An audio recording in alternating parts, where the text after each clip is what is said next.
Hey, Victor and Eileen Marx here with dear friends, Francie and the dog. Y'all know him as the bounty hunter. What's up? What's up? Hello. And we're doing this both for radio and our podcast video. So we wanted to get together with our friends and give some insight to y'all's lives. You know, there's the public side, and people see that. They know the TV show, the books, the bestsellers, and but we want to talk about what made first of all individually, because one, you'll have a tremendous love story. Y'all sit here before us engaged, and there's a lot of people that, you know, we all mourn Beth's loss, right? Beth's passing, going to heaven, and you're a widow, and Francie, you're a widow as well, and most sorry to interrupt you. well, no, Widower, the man is called. widower. And that's a terrible word. Yeah. It's like saying a few words you can't say anymore. Yeah, it's but I want to address the stereotype, because people who haven't lost a spouse tend to give their own time limit on when you should fall in love again. That's just not quite fair. And for you guys, God brought y'all together. It's an absolutely incredible, sacred story. So much so, I've never even told any other of our friends or folks. I said, no, you have to hear it from them. So can we just start there? Sure. Well, the time thing, okay? I like to, as we know, Me too. the Bible says that about Jewish people, that those are my chosen people, and you better shut up about them. So when I get into a perplexed situation where it's not explained from Genesis to Revelations, I go to the Jewish definition. So when someone passes away in the Jewish community, for 1 year, they don't even mark the grave. So I noticed for 6 to 8 months through the mourning period of losing a spouse, you'd forget everything. Everything. You did I eat today? You forget everything. So I think, because I tried to even find it biblically, how long do you wait before you hesitate? And there's no time limit. So I think I've known guys 3 weeks after their spouse passed, they fell in love. And I've known women that still to this day, 25 years later, have been that way.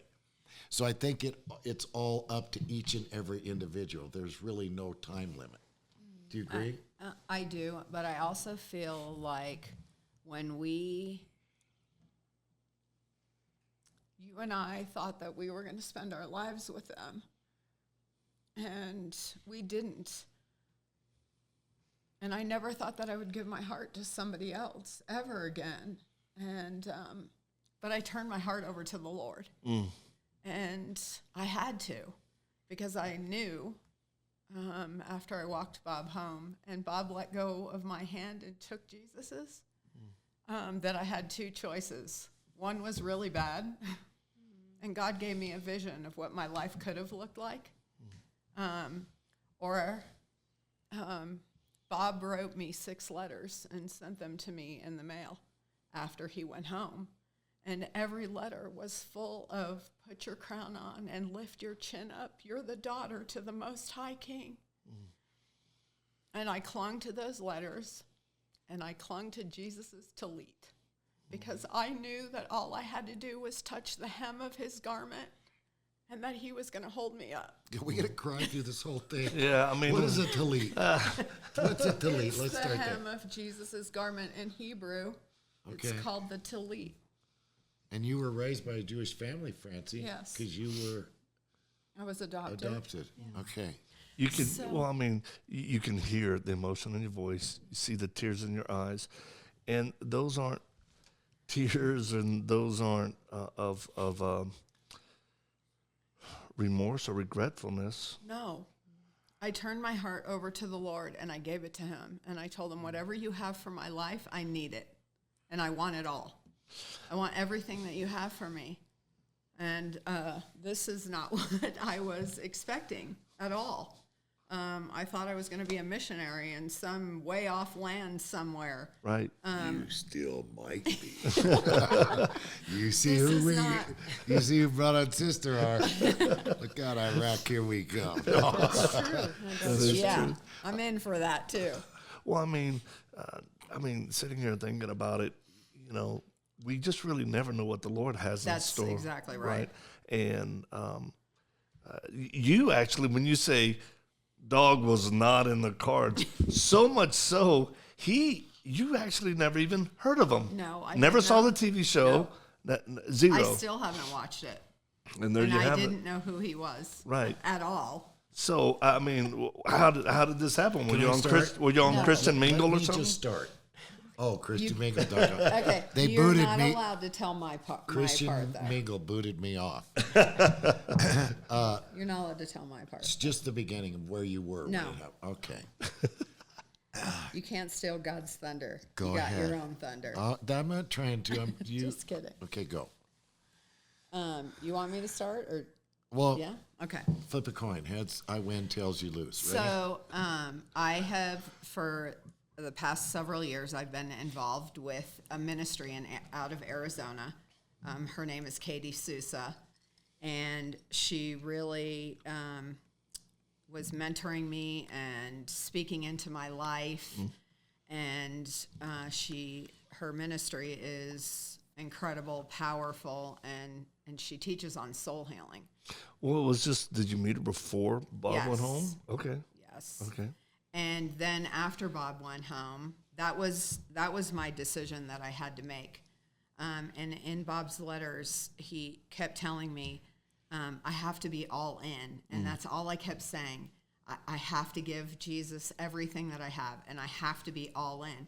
And so I just started listening to all of her teachings.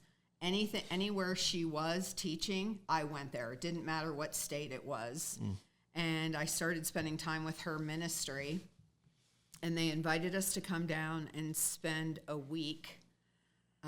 My close girlfriend, and she's like my sister, and her mom, who was like my mom. Yeah. We all three of us went down there in June, and we were going to spend a week with them and doing some training and learning. And so we're in the hotel, and Paige has watched his show, and Now who's Paige for the audience?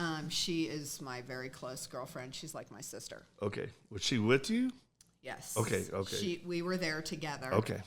And she had been following Duane and Beth's story. Yeah. And Dog. Dog. Dwayne the bathtub, I'm drowning. Stop it. I don't like that You're word. not dog to me. You're Duane Lee Chapman. Okay. That's so, love. And so, So we're down there, and Paiges on YouTube. I think she was looking for some worship music.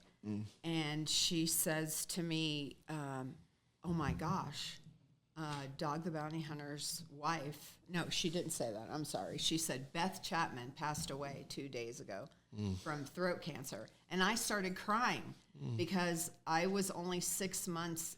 I was 6 months into my grief, and it was still really intense.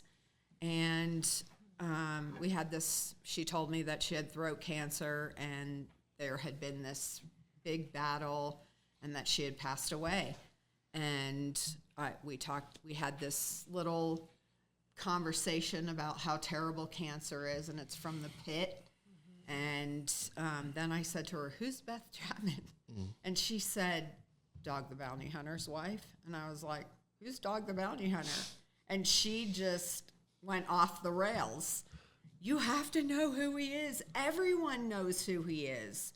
And she brings up a picture of him and Beth, and she literally puts it right in my face. And she goes, "This is Dog the Bounty Hunter." And I was like, I have no idea who that is, and that guy needs a haircut. yeah, believe that? First words. I don't think that now. You promise? Yes, it's part of who you are. So she couldn't believe that I had no idea who he was. So that we go on with the day, and she keeps asking me throughout the day, "Are you sure you don't know who he is. And so the next morning, I'm in the bathroom getting ready, and she comes running in the bathroom, and she says, okay, I really just want you to hear me out. Just give me a minute to hear me out. She's like, I had this vision. God showed me this vision, and don't you think you and Dog kind of match? And I'm like, no, no. She goes, I really think God's going to use you guys in the kingdom. Like not, and she kept saying not together because she knew that my heart would not receive any of that. Right. And she's like, God, I just see it. Like I've seen you guys in front of crowds. God's going to use you guys together like in this really powerful way. And I said to her, honey, you know I love you. And I tell you all the time how much you hear from God, even when you don't think you do. But your God antennas are twisted. Yeah, right. Because that's ridiculous. So the whole rest of the trip that we were there, she is telling me this. And I just am like, Paige, please stop it. Shut up. And I'm in Hawaii, and she's in Arizona and Colorado. Never met. How in the world Would that ever How would happen? ever really come on? And that's what Paige kept saying. Rancher, to God. farmer versus DOG. No. No. So we come home. It's a few months later in August, actually August 2nd. And I spend a lot of time with my grandson, who you guys have met. Yeah. And I put all of his apps and all his games on his papa's phone. And so when he'd spend the weekend with me, all his stuff was on his papa's phone. And it's laying on the couch, and I see that there's 3 messages on the phone. And I'm not calling anybody back anymore. We had an excavating company together. And I end up consoling the people that I call back because they don't know that Bob passed away. And then I get off the phone and I'm a mess. And so I'm just not doing it. So I erase the first 2 messages, and then the next message starts playing out loud on the speaker. And while I'm half listening to what the message is and trying to figure out why it's playing out loud when I didn't touch anything, I hear, this is Doug Chapman, and I almost erased the message, and then I'm still trying to figure out why it's playing out loud, and I hear him say, Carlos is my next door neighbor and my really good friend. And I thought, oh boy, Carlos was a client of Bob's, and I thought, oh God, Carlos doesn't know that Bob passed away, and I should call back. And so I call back, and I hear, hello? Because I didn't recognize the number, so, hello, can I help you? You do the same. And then I think, oh boy, you should erase the message. No, you said, is Doug there? So, yeah. May I speak to Doug, please? Who's this? So I go through this whole, you left a message for my husband, Bob, and I'm really sorry to tell you. I said, my name's Francie Frayne. You left a message for my husband, Bob, and I'm really sorry that Bob passed away a few months back. And then I hear this just bawling, crying on the phone. So I start crying. Oh, my. And while I'm trying to think, who's Doug? And why is he crying over Bob like this? And I'm trying to think about all Bob's friends and his clients, and it's not computing. And then all of a sudden I hear him take a deep breath, and he says, my name's not Doug, it's Dog, the bounty hunter. And then The phone went blank. I go, hello? Because I'm holding the phone in my hand going, like a movie in my mind is playing of everything that Paige said for 5 days straight about all the things that God has showed her. And I'm looking at the phone going, what the crap is happening right now, God? And then I hear him going, hello? So, And he's not calling from Hawaii. no, he's calling from here. He has since moved. Yes. You moved to Colorado. Yes. I came here, and we had Beth's final moi moi Yep. good night. And the driveway was so bad that Carlos lives right here down the street. And I said, who can smooth my driveway? And he goes, well, Bob does mine. And so when I called, I left that message. And then a lot of times like today I called and I said, hi, this is Dog. And she goes, okay, Doug, for reservations for food. So I'm used to being called Doug. So when I said, and I'm also used to saying, this is Dog the Bounty Hunter, people hanging up. So I said, this is Dog the Bounty Hunter. Hello? Hello? And you're just stunned, And Francie. I'm like, ma'am, hello? Yes, floored. And then y'all both are getting emotional because it is hit home. Yes. Well, I let loose about Yeah. the cancer doctors, and Yeah. she kind of calmed me down. We talked for 2 hours. Really? And yes. You know how when you have those conversations where the Holy Spirit just takes over? Oh, yeah. And like...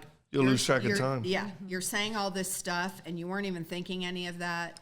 And he's still really angry and about the doctors and all the things that God was like, that was coming out of my mouth. Like, God has a plan for your life. And, you have to hang on to that. You have to be true to that. I've been clinging to that for all these months, and I believe that with all of my heart. God has a plan for our lives. He didn't take Bob and Beth home to just leave us stuck and stranded. I don't believe that. And so he asked me where I went to church and where I lived and if I was willing to get together sometime for coffee. And so I said yes. And Well, I didn't want to be rude because I could tell you were a farmer, rancher. you could not. Oh, I could tell the way you were talking. So I knew you weren't up my alley. So I tried to be nice. You'd like to get together because it was the first time I could talk to someone who was going through the same thing I was. Right. So then, this is August, right? So then I went to do a couple gigs in L.A. and this and that. And I didn't say and blah, blah, this and that. You like that? And yada, yada. And so this one of my friends was interviewing me. He said, and I told him about the story about meeting this lady. No, first he said, Dog, it seems like every time you go through something really devastating like this, you come out on top and you counsel people. So do you think that this might be able to, you might be able to counsel other people that lost their spouse? And of course, the bells and whistles went off in my mind about this girl named, I kept thinking Francie, Francis, Frame, Francis, Frentu, Fatenda. So I rhymed stuff, associate. So Fancy, Francie. And I think I said, I talked to this lady named Fancy Francie, and she had lost her husband, and I think I helped her out a little bit. Actually, she was helping me. Yeah. You know, I'm Dog, so I got to watch it. Yeah. So, okay, so then the interview happens. Now, this 6 months later from August, fast forward. Okay. Go ahead. So I did call Paige after I hung up the phone Oh, with what him. did she think? I said to her, are you sitting down right now? And she goes, no, I'm not, but I will. And so then I said to her, you're not going to believe who I just got off the phone with. And she goes, Donald Trump? Who? And she said she knew. Like in her spirit, she knew what I was going to say. And I said, Dog the Bounty Hunter. And she started screaming, I told you. I told you. She was screaming. So it was pretty crazy. What a faith booster for her. Yes. That's why I call her Paige the Prophet. There you go. The prophetess. So then we don't talk again.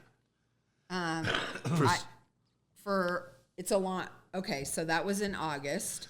And so Excuse me. said So 6 say it months- again. That was 6 in August. months. Fast forward to That's- February. till January. Okay. 5 months. All right. So then God really starts Wow. speaking to me about,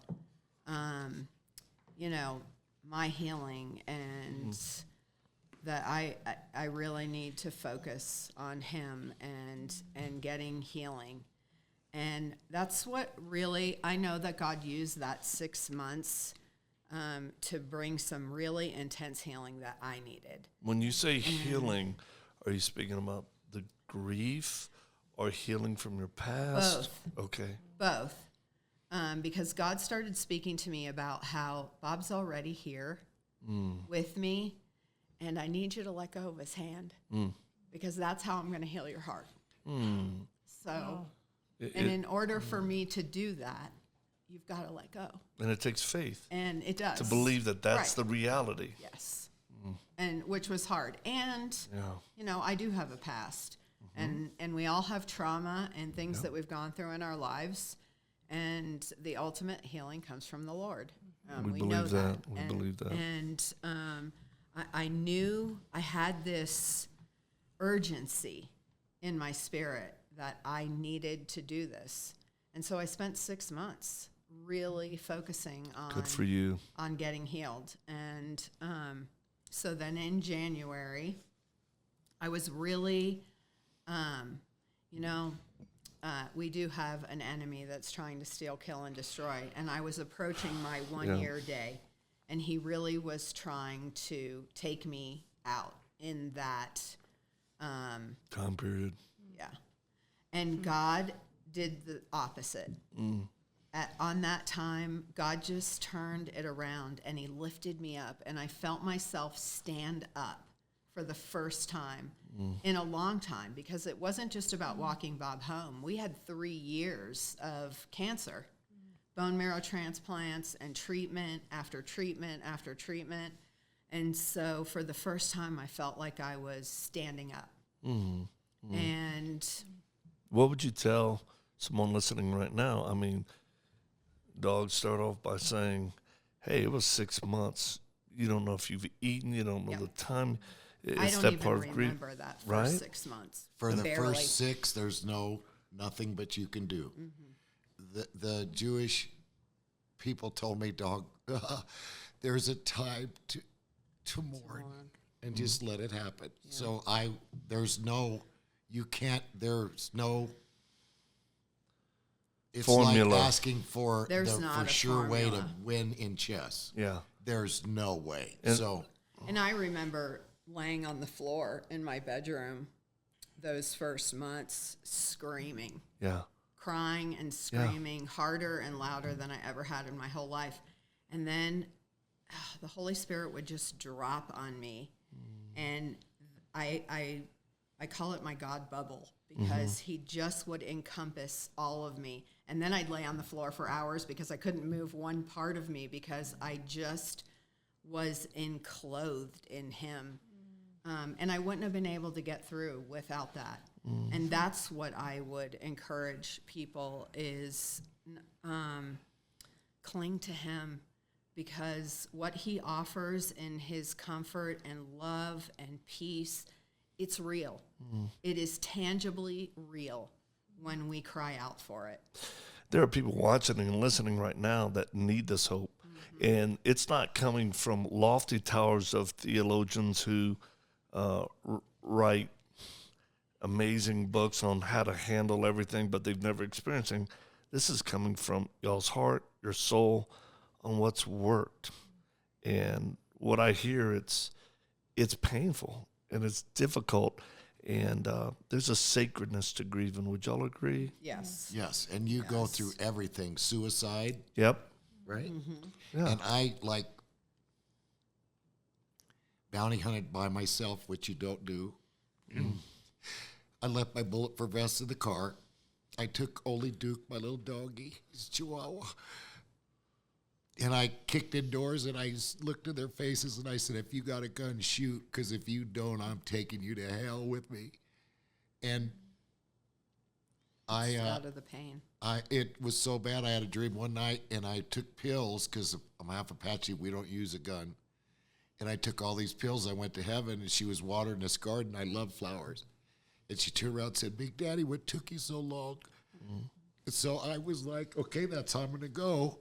So I said, I can't commit suicide, because when I was trained Assembly of God, if you kill yourself, you go to hell, which might be right, who knows. So I thought, I'll just go down in the hell of glory. I'll make him shoot me. And then when I'd arrest the guy, I said, why didn't you shoot? He goes, behind you, there were angels, dog. And then there's a story, my favorite in the Bible, where I think it was Joshua went to these guys and said, drop all your weapons. And they did. And he's like, wow, why'd you drop them? And they said, because the angels behind you I saw. So I'm like, oh, this ain't going to work either. And so, sorry, go ahead. That's okay. So 6 months later, So you hear the in thing. January, I get through my year, and I couldn't believe how strong I was, that I actually was standing up. And then I started telling God, okay, if because I had my own plan. Right. to pull the car in the garage and turn it on and just let it run. And Well, let me stop right there for a minute, because this is so powerful, and this is something that is at an epidemic proportion both in our society yep, and in military, not only for veterans but active duty. And with COVID and everything that hit in 2020, the trauma and the suicides are so high.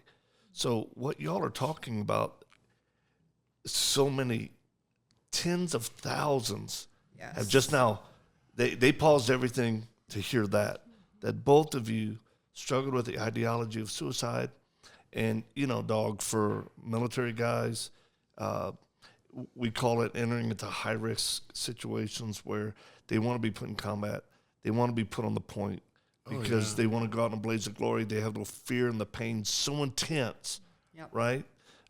So I just want to say thank y'all for sharing that, being so transparent. You're welcome. To give people course. hope. Yeah. Very, very powerful. And I would say to anybody, don't do it. Mm. God has a plan for your life that's greater than anything that you could ever dream or imagine possible. He tells us that those who diligently seek him, that the reward is beyond our impossibilities. And I think that Duane and I are living proof of that. Yes. Because then I started to say to God, okay, I'm here, I'm standing up, I'm holding to you with everything that I have, and now I'm saying, use me in a way that I never dreamed possible if you're not going to take me home. So then I started speaking to God every day. Yeah. I started telling him that. I don't want to be here if you're not going to use me in ways that I've never dreamed possible. So then in January, I get past my year and I'm standing up and I'm getting stronger. And I have another friend that I go to church with. She lost her husband to cancer 5 months after I lost Bob. And I had been walking alongside her. She calls me at 4 a.m, which in her grief wasn't unusual. Right. And she's talking hysterically, and I'm trying to calm her down. And she's like, no, you don't understand. This is not about me. And so I said, okay, what's going on? And she said, I'm listening to Bethel on my phone at 2 o'clock this morning, and a Dog the Bounty Hunter interview pops down on my phone. I thought it was, so let me back up a little bit. I only told 3 people that I had talked to him. Okay. Paige, our mom, and Christine. Oh, my. And so this is Christine that I'm talking to, and she said, I thought it was so strange because I don't watch him. And so I start watching the interview, and she says, I'm going to send it to you. Go to 4 minutes and 40 seconds and start watching from there. So the video comes through on my text. I go to a little bit before where she tells me, and he's on Fox News in California, not even in Colorado.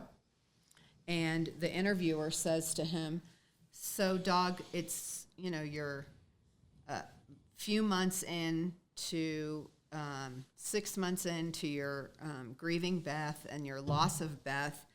And I want to ask you that if, with everything that you've been through and what you do for your living, do you think that you would be able to help other people that are grieving and that have lost hope in life because of loss? And he turns and says, it's so funny that you'd say that. It's so funny that you'd say that. Is that how I said it? It was really cute. Oh, mwah. I love you. Love you, baby. He says, I called this dirt guy Bob, and his wife Francie called me back. He's an excavator, so for calling him a dirt guy is not cool. So you didn't have to say that. That's okay. No, he called himself the dirt guy. Oh. I thought it was cool that you I said didn't that. know that. Yeah, he called himself that. His wife Francie called me back, and we had this really amazing conversation about loss and hope, and I think we really helped each other. And my mouth is just hanging open, and I'm going, oh my gosh, because all this time I'm thinking, okay, God, was he, like, I don't know anything about him. The Lord told me not to look at anything online. I don't want you to watch any videos or anything that's being said about him right now. So I didn't. I absolutely knew nothing. And I had gone all this time without hearing from him or talking to him. And I thought, okay, so maybe all of this, all of what Paige saw, everything that was happening, it was about that phone call we had. Maybe I saved his life. Like, maybe he was going to go out in the blaze of glory, and that phone call saved his life. Maybe that's what all of this was for, because I didn't hear from him, and I had no interest really in reaching out either. I was trying to get well. And so my mouth is hanging open, and I just start laughing and crying and going, oh my gosh. And so, well, let me pause here, honey. What a great example to the single women out there to trust God. That's right. Because that's right. Most women would have just, for the heck of it, Googled him, watched some shows, but you heard from the Holy Spirit, don't. And there was a reason for that, which makes y'all's love story amazing.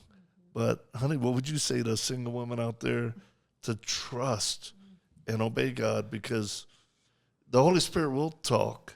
Didn't he tell you you were going to marry me? And you said, yes, Lord, I'll marry that man. Well, that's another story. Okay, but it didn't really happen like that. Yes, so I know we can trust God. And he doesn't always give us the whole picture. That's right. But I know he honors when we just take that next step. And you both have just explained it beautifully. And I know people are going to be encouraged because they're in the middle of it right now. And they don't know what tomorrow holds. And they're waiting and waiting and waiting. And you guys have just explained so simply that we can trust God because he is faithful and he is trustworthy. Honey, don't yell in the mic. It will mess up the audio. You're just peaking out of control right there. You have such a sweet voice. Trying to be tender, homie. My voice is... You're so sweet. I love listening to you. I mean, your story, it's powerful.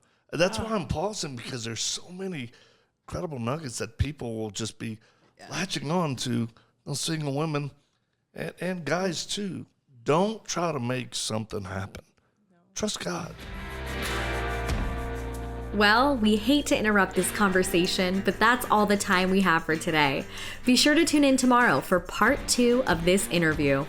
To find out more about Victor Marx and All Things Possible Ministries, visit victormarx.com. There you can click on our mission page to check out all the work that's going on through this ministry. Be sure to visit our video page where you can view Victor's feature film, The Victor Marx Story, and find out more information about the groundbreaking films Triggered Military Edition and Triggered 2, which highlights the impacts of post-traumatic stress and PTSD. All of this and more can be found at victormarx.com. That's victormarx.com. Want even more great content? Victor reaches more than 200 million people each year through social media, so be sure to follow him on Facebook and Instagram. Get connected as an insider and send him a text at 719-824-2386. That's right, text Victor at 719-824-2386 to stay connected. Mobile charges may apply. Thanks again for tuning in today, and until next time, may God richly bless you.